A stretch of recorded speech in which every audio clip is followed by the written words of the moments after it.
Hello everybody, welcome back to Drunkview. Today we watched The Exorcist Believer, or Believe? Whatever. Believer.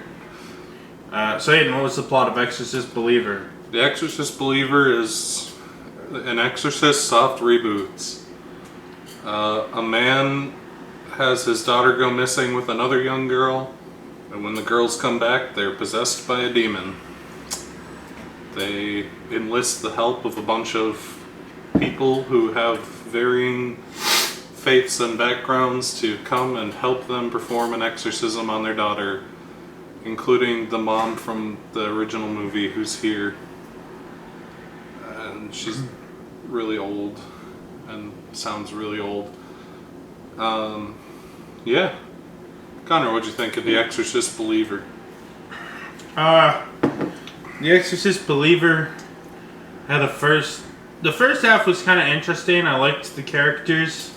I thought it was interesting when the girls went missing at the start. That's in the trailer, so it's not a spoiler, but from now on it's going to be spoilers, so if you care about The Exorcist, I guess back out of this video. But, the movie's, then the movie builds on the main character, the dad, who looks like, from certain angles, he looks like Michael B. Jordan, and other angles, he looks like John Boyega, who are two people who don't look similar, but somehow he simultaneously looks like John Boyega and Michael B. Jordan, depending on the angle of his head. He's one of the Hamilton guys, apparently. Yeah. Well, he's there, and he's like, my daughter, I love my daughter because my wife died in the Haiti earthquake in 2010. And now my daughter's 13 years old, and she's sad sometimes, but we're good, we're close. So she goes into the woods with her friend, and then they become evil monsters. This movie forgoes a lot of the Exorcist shenanigans in the middle of the movie that you'd expect. It's like... This is a 2-act ass movie. It's really... Well, there's 3 acts. The 3 acts are girls get lost, and girls are found, and the parents talk about how stuff, and then the 3rd act is them fighting the demons with all sorts of different things. The movie's called The Exorcist, but the actual Exorcist only shows up for a minute. I guess, there's an exorcism in the movie. And the exorcism, kind of an exorcism. He just dies. The exorcist is there, and he's like, I can't do this exorcist. And then he's like, oh shoot, I'll do it. And then he dies immediately. Yep. And then they didn't know how to end the movie. Their faith in God and faith in friends and family doesn't ultimately win. The demons, you have to choose which kid survives, and they're like, we're not going to choose. But then the cowardly dad is like, I choose my daughter. And then it's a switcheroo, because then the one daughter dies, and then the guy whose daughter he loves so dearly, who wouldn't choose and had noble intentions or something, his daughter doesn't die. And then the other little girl gets dragged to hell. But then we're happy because the one girl survives, and then they don't really touch on the death of the other girl, how that impacted anyone. This movie has a lot of bloated dialogue. This movie has a lot of bloated dialogue where it's like, we believe that blah blah blah, over bloated dialogue that means nothing. It's like the last half of this movie is loaded with that shit. Yeah, there's a lot of word salad where a character will just say nonsense for 30 seconds. Well, inspirational music plays, yeah. But the end, inspirational music plays, and he's like, maybe that other girl, innocent girl, went to hell. But maybe the friends along the way is what really matters, and the fact that the demons will never win and conquer love or something. It's like, no, they didn't conquer love. The demons had picked a kid, and then, they picked a kid, and then he did the old switcheroo. That's the end of the movie. That's your noble ending. It's not very satisfying end. I don't get what the character... The character starts learning something, they were gonna subvert it where it's not the power of Christianity that wins it all. is like the father's love. But then they're like, well, we gotta kill one of these little girls, I guess. So let's have him like have a little rug pull moment. They don't even really. There's not even really an exorcism at the end of the day, because the exorcist dies. Right. And then the last 40 minutes of the movie is people mumbling different things under their breaths in a circle while they're close-ups to their face. And the demon says, okay, choose. And they choose, and the demon just leaves. Yep. They don't exercise. They don't just beat leaves. They don't beat the demon in any way. What was the demon's end game? Was it always just to kill one of the girls and leave? Why did it leave? Why didn't it just stick around?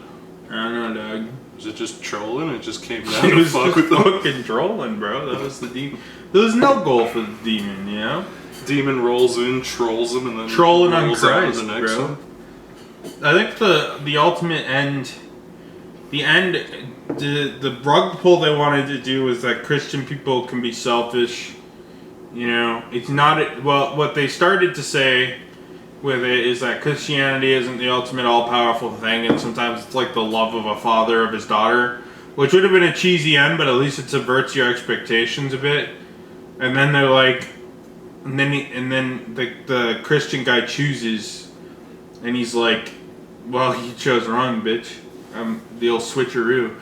And then the demon leaves for some reason, which you don't think the demon would have to do, because they didn't really bother to exorcise it. So I assume the sequel is like the demon's still in the girl or something, because they're making a trilogy. I think it's going to be like an anthology thing where it's like, okay, the demon's somewhere else now. I'm going to just do the same bullshit 3 times? I guess so. This time there's 3 I mean, children. assuming that the demon is still in the little girl, how could it be named Exorcist Deceiver unless the deception is that, like, she pretends not to be the demon for, like, 20 years? Or something, I mean, this movie's kind of dumb, so it wouldn't shock me. I don't know. At the end of the day, none of the characters really do anything, ultimately, of any consequence. I mean, the demon does. The little girls go into the sewer. No one learns the Christian people didn't like learn a lesson. I guess they learned like. Well, the dad turned away from God by trusting the demon, I guess. It's not explicit, and it's not really like, sure. They don't linger on it. It just kind of happens, and then it ends. And then we never get any commentary from the dad. There's a scene where the main dad, the single father, is having a rousing speech, and the inspirational music plays, and then the dad's like in a diner, and the mom pops up and like walks up to him in the diner. I don't know what it was implying. Are they just going to the diner because they're sad the daughter died? I think what they should have done, or what I think they were thinking about doing, but they thought maybe it was a step too cheesy. It's like the mom was gonna like put down divorce papers or something, but that didn't happen. There was just no resolution to their plot. The second girl was completely pointless, other than to have in the trailers that there was a second that they were exorcising 2 people. It's not a movie that tried to add any depth to the other family. The main family is important, and everyone else can get fucked. It's occasionally interestingly shot, but not often. It looks good for the first half, or like most of it. It's boring though. The problem is the cinematography's boring because the movie doesn't really do anything. It's just lame. Anywhere. It's not that good of a movie. I don't think it's like terrible. It's not like excessively bad, like it could have been. It's just kind of bad. So Aiden, what did you think of Exorcist Believer? I was rolling with it for a while. I was like, yeah, this is fine. You know, set up slow.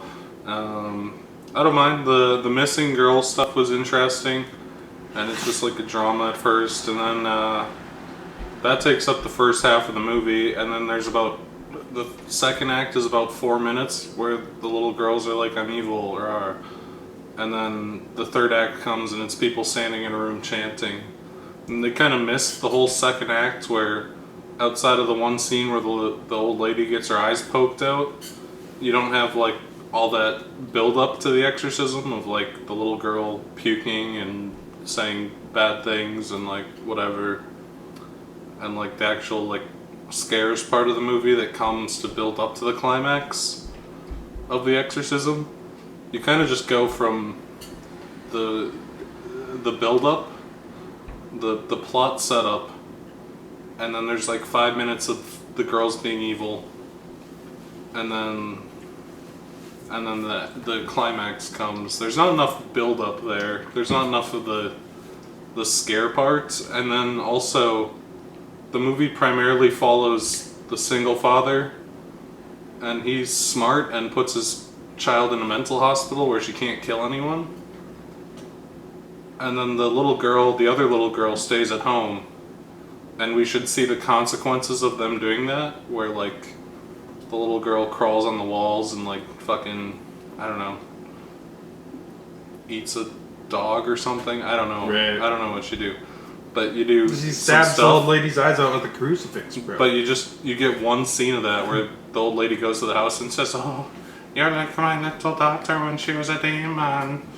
And then she gets stabbed in the eye, and then we're on to the fucking end of the movie. You know what else I question from a logical standpoint of the movie?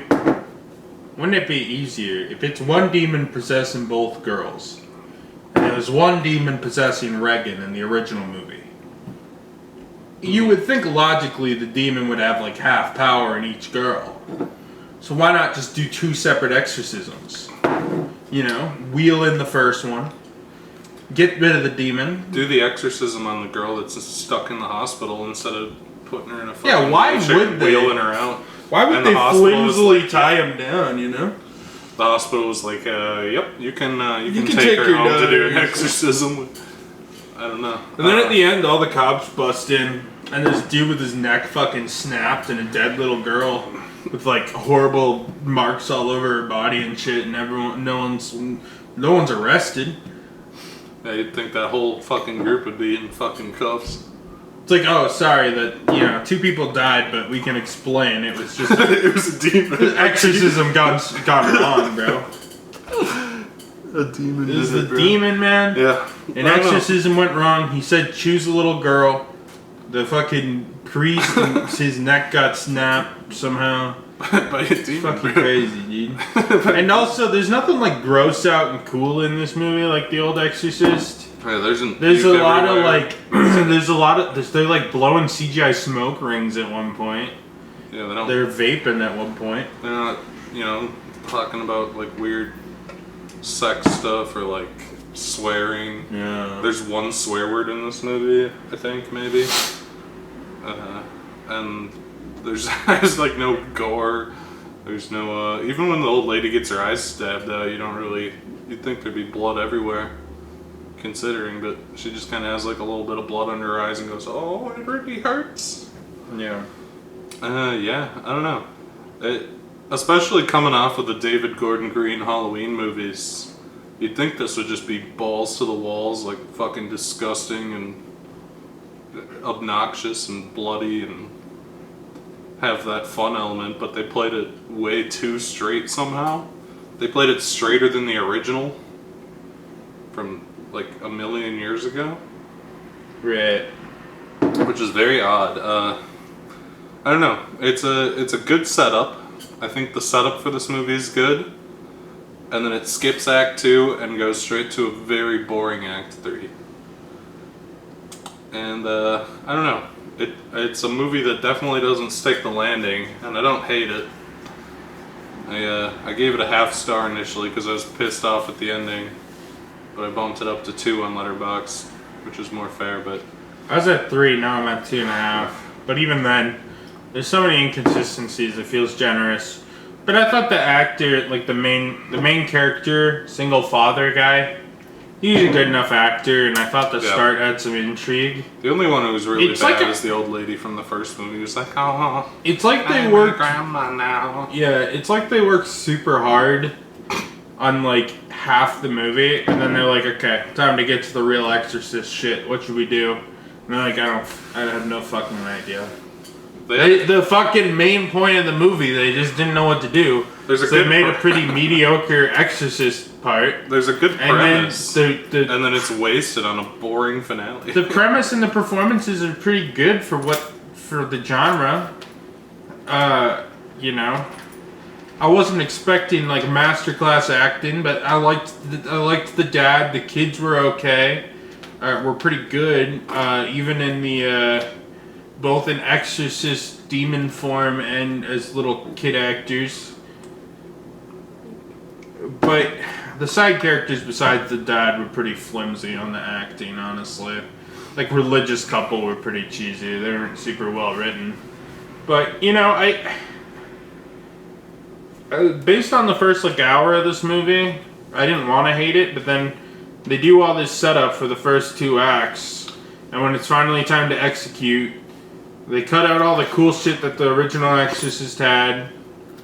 The conclusion's kind of stupid. There's a lot of holes where you're scratching your head and you're like, is this really the most logical way to do this exorcism? Like, Yep. It's a fantastic premise that gets absolutely wasted by having no payoff. yeah, it has a payoff. It's just really fucking stupid. It's a bad payoff. Yeah. Yeah, I mean, it's carried by a Hamilton guy, and that guy seemed like a pretty good actor. John Boyega, Michael B. Jordan hybrid guy.